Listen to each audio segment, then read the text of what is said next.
Vamos lá, começamos com as piadinhas. Quem lembra dos seus primeiros dias de trabalho?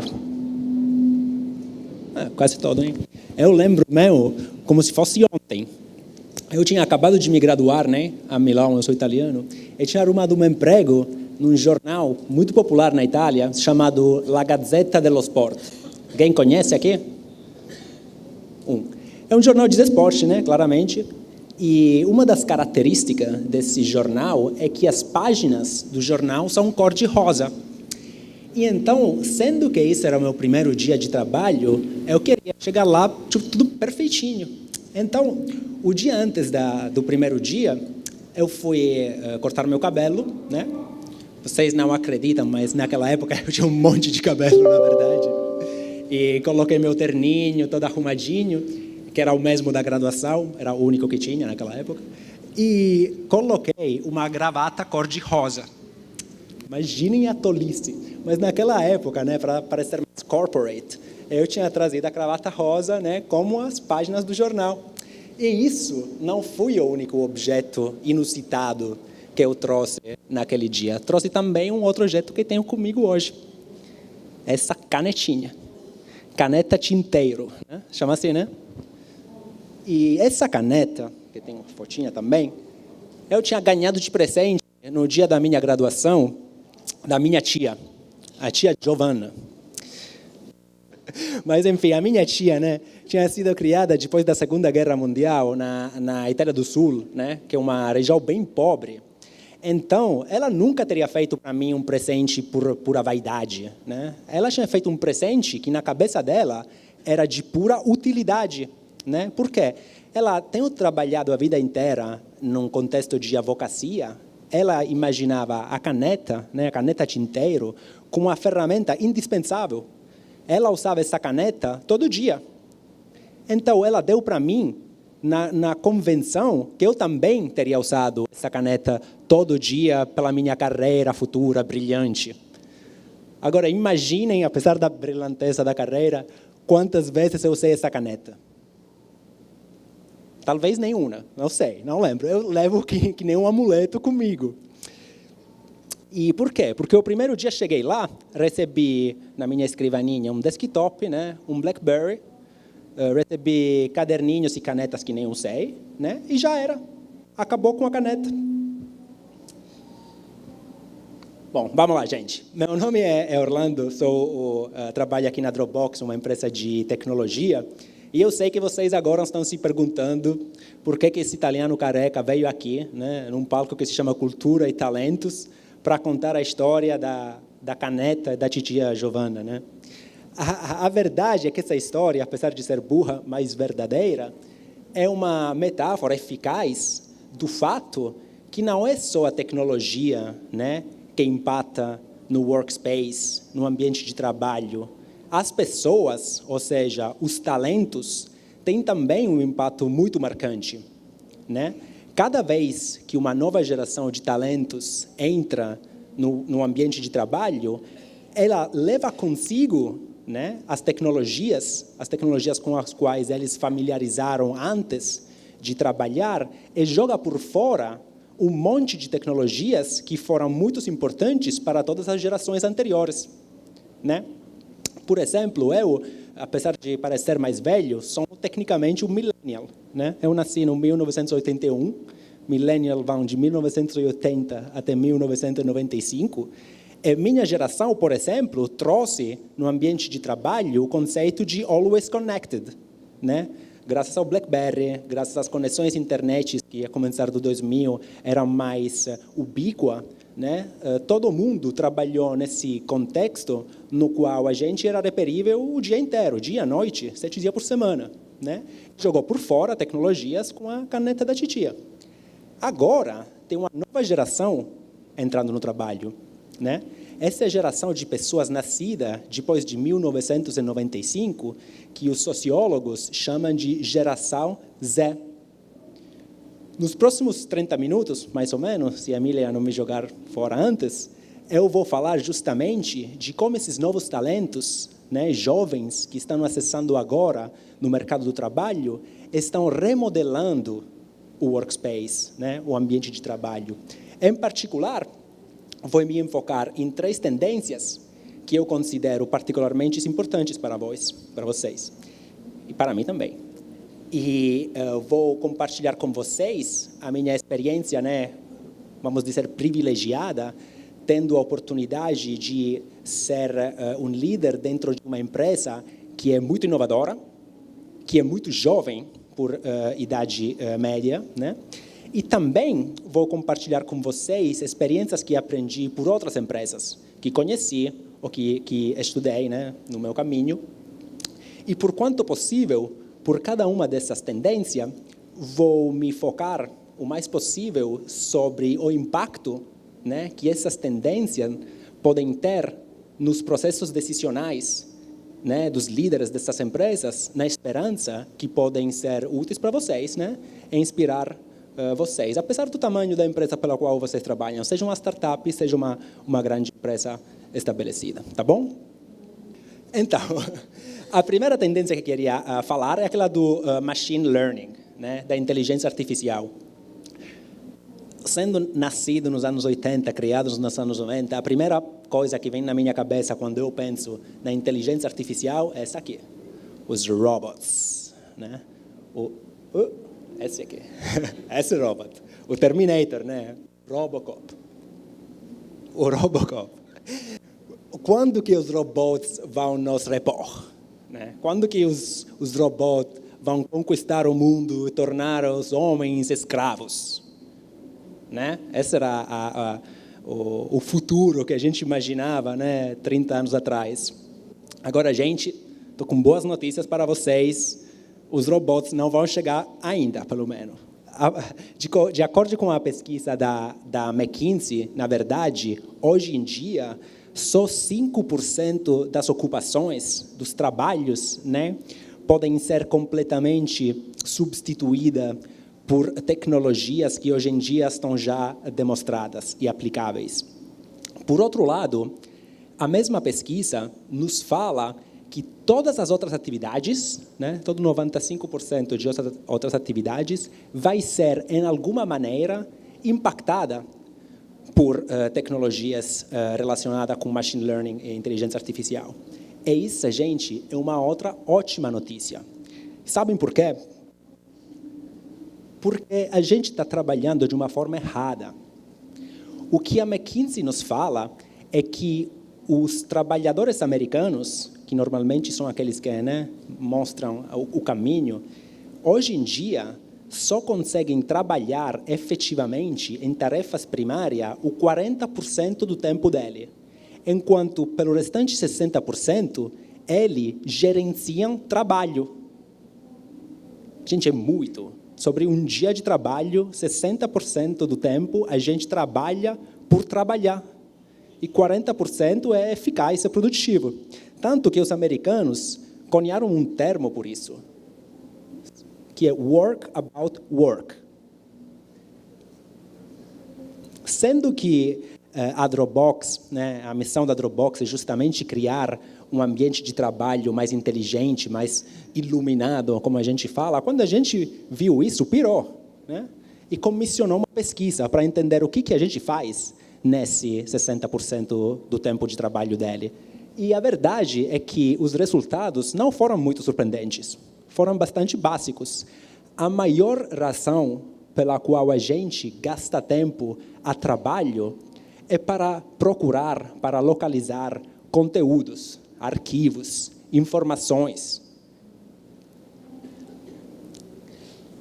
Então a pergunta é, por que a gente gasta tanto tempo, para procurar informação? Tem várias razões, Uma motivação muito clara, muito evidente, é que, comparado com o passado, a gente utiliza um conjunto de ferramentas a trabalho muito maior do que comparado com o passado, Poucos anos atrás, vocês lembram dos currículos, como a gente falava, bom com o pacote Office, conhecimento do pacote Office. Eu ainda tenho conhecimento só em só. Mas, enfim, agora a gente trabalha com centenas de outros aplicativos. E olha só, esses aplicativos criam conteúdos e não arquivos. Onde é que fica a diferença? Que essas ferramentas tecnológicas tradicionais criavam arquivos que podiam ser armazenados em algum lugar, enquanto a maioria das ferramentas que a gente usa hoje em dia, o Slack, o Trello, o Salesforce, criam um monte de conteúdo sem criar arquivo, né? Então, onde é que tem um curto-circuito? Que as tecnologias e infraestruturas que a gente usa para armazenar essas informações é feita por arquivos, mas não é feita por conteúdos, né? Pensem nos file servers, né? Nos servidores físicos, né? Como que você pode utilizar esses servidores para armazenar informações que são criadas por Salesforce? Simplesmente não pode, né? E, além disso, tem um aspecto cultural, né? Os talentos dos quais a gente está falando, a geração Z. A minha geração, provavelmente, é a última geração que cresceu familiarizando com o conceito de file server, né? E cresceu pensando que uma estrutura hierárquica, né? Onde tem uma pasta grande, uma pastinha, faz sentido. Porque os jovens de agora acham isso totalmente alieno. Sabe com qual forma eles procuram conteúdos agora? Com uma só, essa aqui.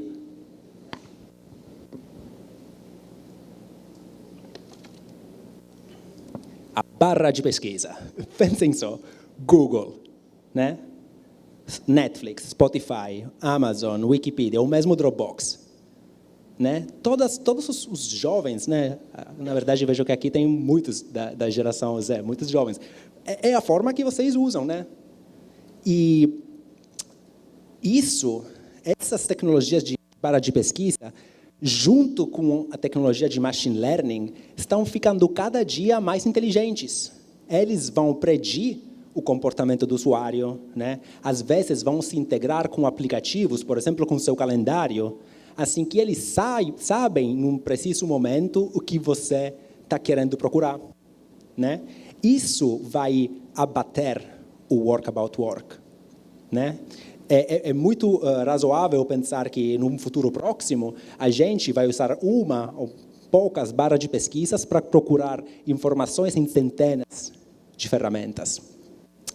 E eu sei que, quando a gente pensa em machine learning, tem muitas outras aplicações bem mais criativas e bem mais loucas, né?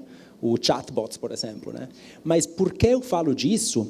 Porque, na minha posição, eu tive a oportunidade, nos últimos 5 anos, de falar com centenas de CIOs e de líderes de empresas na Europa antes e nos últimos 2 anos na América Latina, e vejo que tem um comportamento paradoxal.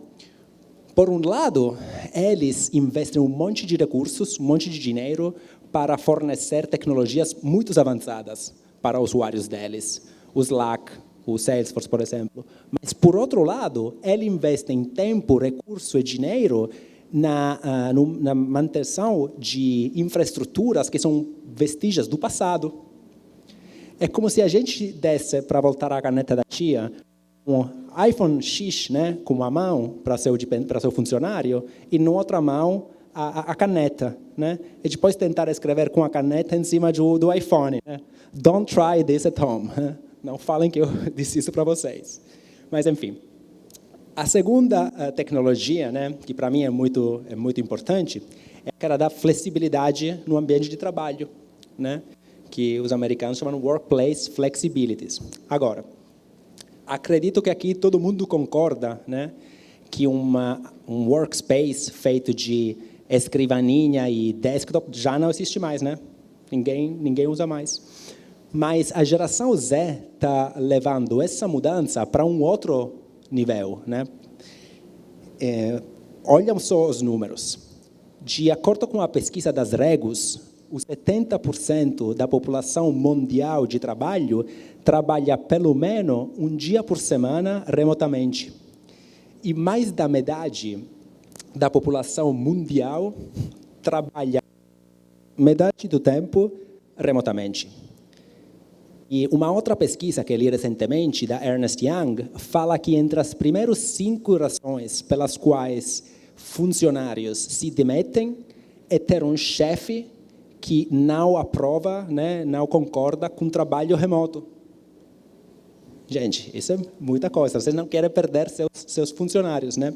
Agora, na minha experiência pessoal da Dropbox, a gente tem um ambiente muito privilegiado, pelo qual a gente pode trabalhar de uma forma extremamente flexível e não simplesmente naqueles roles que são mais incline a um trabalho remoto, como, por exemplo, os engenheiros informáticos. Né? Engenheiro informático que pode trabalhar sozinho no Starbucks. Não, a gente tem formas de trabalho muito remoto, muito aberto, também para managers, também para pessoas que lidam muito com colaboração. O importante é dar para essas pessoas ferramentas, né, que deixam ele trabalhar de uma forma eficaz, sem perder produtividade, ficando nos lugares que eles querem. Mas tem empresas que fizeram ainda muito mais da Dropbox. Essa galera aqui se chama Automattic. Alguém conhece? Uma pessoa conhece. Mas se eu falo, duas pessoas. Se eu falo WordPress, quantos de vocês conhecem? Essa é a empresa que desenvolveu o WordPress. É uma empresa avaliada ao redor de $1 bilhão. Tem quase 1.000 funcionários, né? Serve clientes em 70 países. E imaginem quantos escritórios ele tem? 0. Todo mundo trabalha remoto. E agora vocês falam, Orlando, você procurou um caso de empresa que trabalha assim? Não, tem mais. Vocês conhecem eles? Não. Se chama InVision. InVision é uma empresa que está desenvolvendo software, né, de design. E eles têm uma avaliação agora de 2 bilhões, quase. 700 funcionários, clientes em 20 países. Nenhum escritório. Agora, gente, eu não estou aqui dizendo para vocês, fechem todos os escritórios, vamos todo mundo trabalhar no Starbucks. Não, não é isso. O que eu quero transmitir para vocês é, outra vez, nos processos de tomada de decisões com respeito à tecnologia. Tem prioridades para todos os funcionários, especialmente os talentos mais jovens.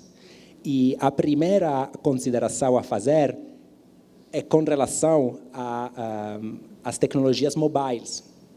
Hoje em dia, todos os investimentos feitos em tecnologias que não são first, que não são compatíveis com ambientes móveis, é dinheiro jogado fora da janela. É isso mesmo. Hoje em dia, o 71% de todo o tráfego na internet dos Estados Unidos é mobile. 71% é muita coisa.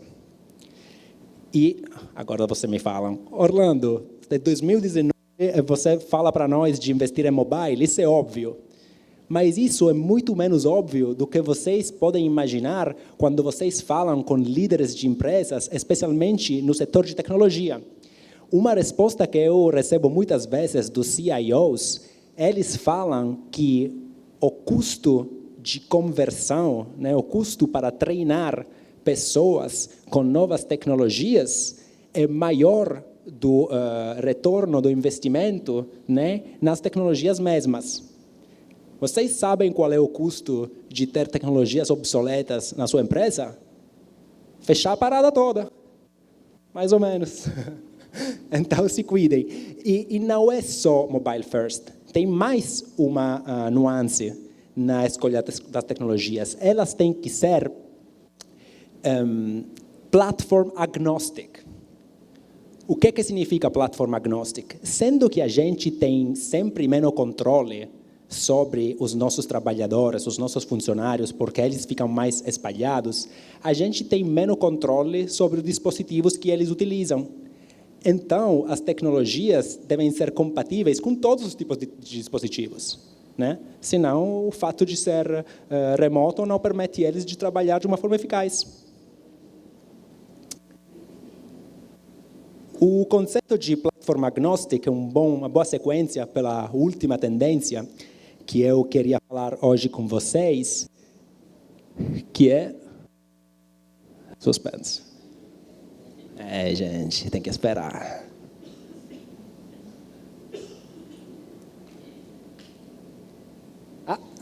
Obrigado. Best of breed. Alguém é familiarizado com o conceito de best of breed? Não, então eu vou explicar para vocês. A forma de traduzir em português pode ser top de gama, melhor da categoria. Literalmente, em inglês, best of breed significa melhor de cada raça. É por isso que, quando eu procurei no Google, só saíam fotos de cachorros. Então, eu peguei esse aqui, né? Essa é a minha imagem de best of breed. E é um conceito que, no mundo da tecnologia, está num dualismo com o conceito de walled garden. Best of breed significa que cada vez que seus trabalhadores, sua empresa tem uma exigência, a gente enfrenta aquela exigência com o melhor produto possível para aquela específica categoria. Enquanto um walled garden são um switch de produtos, né, que tem várias ferramentas, algumas delas, inclusive, são best of breeds, outras são simplesmente ferramentas que vão completar a switch. Eu sei que parece muito mais lógico o negócio de best of breed, mas, na verdade, muitas empresas ainda preferem o conceito de walled garden porque é mais econômico, né? Mais fácil de implementar, às vezes. E por que eu sou tão convencido que no futuro do workspace, no futuro próximo, só as tecnologias best of breed vão ser utilizadas? Porque a geração Z, né, os novos talentos que estão entrando no mercado do trabalho, estão crescendo, se formaram, se criaram num contexto de superabundância de aplicativos. Imaginem, para qualquer exigência deles, tem 5, 10 aplicativos, né, que podem satisfazer o sonho deles, e eles escolhem esses aplicativos de uma forma darwiniana. Se o aplicativo não é bom para exigência, o aplicativo sai do mercado, né? Quando eles vão entrar no mercado do trabalho, numa empresa pela primeira vez, né, eles se esperam que as tecnologias fornidas para eles pela empresa, sejam eficazes, sejam user-friendly, tanto como aquelas ferramentas que eles usaram em todos o percurso dele, né?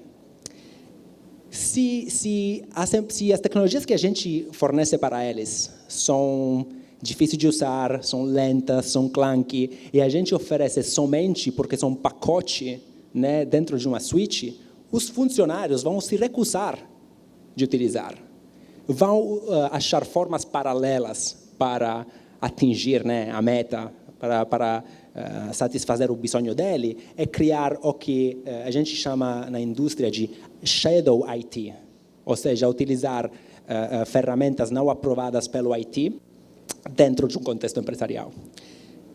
A história nos ensinou isso ao redor de 10 anos atrás. Em 2007, a Apple, né, essa conhece, né? A Apple lançou no mercado o iPhone. O iPhone foi um produto que impulsionou uma tendência chamada BYOD, Bring Your Own Device. Ou seja, naquela época, para quem se lembra, o standard do mercado era ter nas empresas o BlackBerry. Né? Alguém usou BlackBerry aqui? Eu adorava aquele negócio. Tecladinho BlackBerry, tipo, me deu grandes satisfações. Mas, enfim, as pessoas começaram a usar o iPhone e, depois de um tempo, eles queriam trazer o iPhone para trabalho. Eu lembro, né, que todos os IT decision makers falavam, não, iPhone é consumer. iPhone é um produto pelos consumidores. Mas, espera aí, os consumidores não são as mesmas pessoas que trabalham na empresa, né? E por isso que, depois de anos, ninguém usa mais BlackBerry. Tem alguém aqui usando ainda BlackBerry? Se tiver, quero tirar uma foto depois. Acho que não. E o iPhone fez isso não simplesmente porque era um produto bacana, porque era um produto de um design absurdo, mas também porque abriu as portas para uma outra mudança muito importante. Tem mais um X agora, é Bring Your Own Digital Experience. O que significa isso? Sendo que o iPhone abriu, né, a janela para centenas de novos aplicativos, cada um de nós criou a própria combinação de aplicativos e trouxe esse aplicativo a trabalho. Eu desafio qualquer pessoa, se vocês confrontam as telas dos seus fones, são todas diferentes. Não tem uma combinação igual. Essa é a minha, para curiosidade. E é muito curioso o fato que seja a Apple, né, a abrir essa possibilidade, esse novo mundo. Não tirei foto da minha tela, que é isso? É muito curioso que seja a Apple, porque se vocês pensarem na história e na evolução do personal computer e da tecnologia, até 30 anos atrás, talvez 40, Apple era o cavalheiro, né, dos ambientes fechados. Quando Bill Gates, Steve Jobs, né, competiam no final dos anos 80, né, para penetrar no mercado dos PCs, o Bill Gates ganhou porque abriu o negócio. Né? Windows abriu, né, muita compatibilidade com centenas de produtores de software, com produtores de hardware. Nesse mesmo momento, o Apple estava se fechando.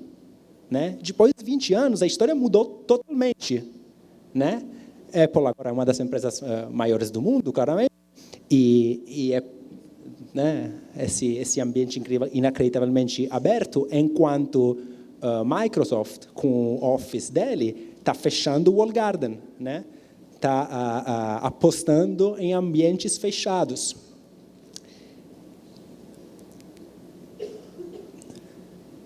Na minha posição na Dropbox, eu tenho uma oportunidade muito bacana, que vou compartilhar com vocês, de ver as mudanças por dentro.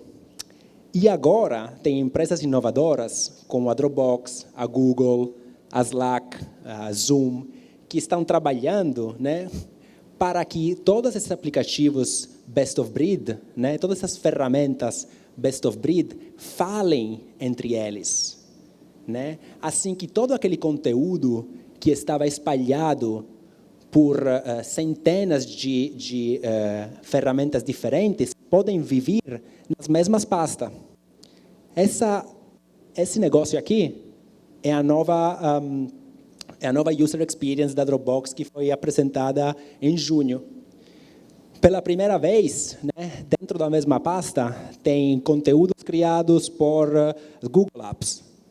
Né, ou conteúdos criados por qualquer outra ferramenta que genera URL, né, que genera site. No mesmo tempo, tem também a possibilidade de usar outras ferramentas. Está pequenininho, mas o Slack, o Zoom. Né? E para se conectar com todas as pessoas que trabalham no seu ambiente de trabalho. Então, ambiente fechado não vai acompanhar ferramentas, conteúdos e pessoas. Estou vendo que meu tempo está acabando aqui. E então, antes de terminar, queria muito agradecer a Kati e ao Sebrae pelo convite. Fazer um aplauso para eles, por favor.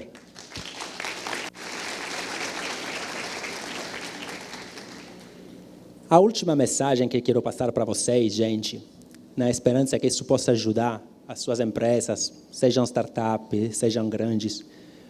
O negócio é o seguinte: estar na frente da revolução tecnológica, né? Fornecer suas empresas com as tecnologias mais inovadoras possíveis, embora sejam caras, não é mais uma vantagem competitiva. Não é, gente. É uma pura forma de sobrevivência. Empresas que não estão na frente vão fechar. De repente, nos anos, de repente mais rápido, mas vão fechar. Por isso, na escolha, né, na construção do ambiente de trabalho por vocês,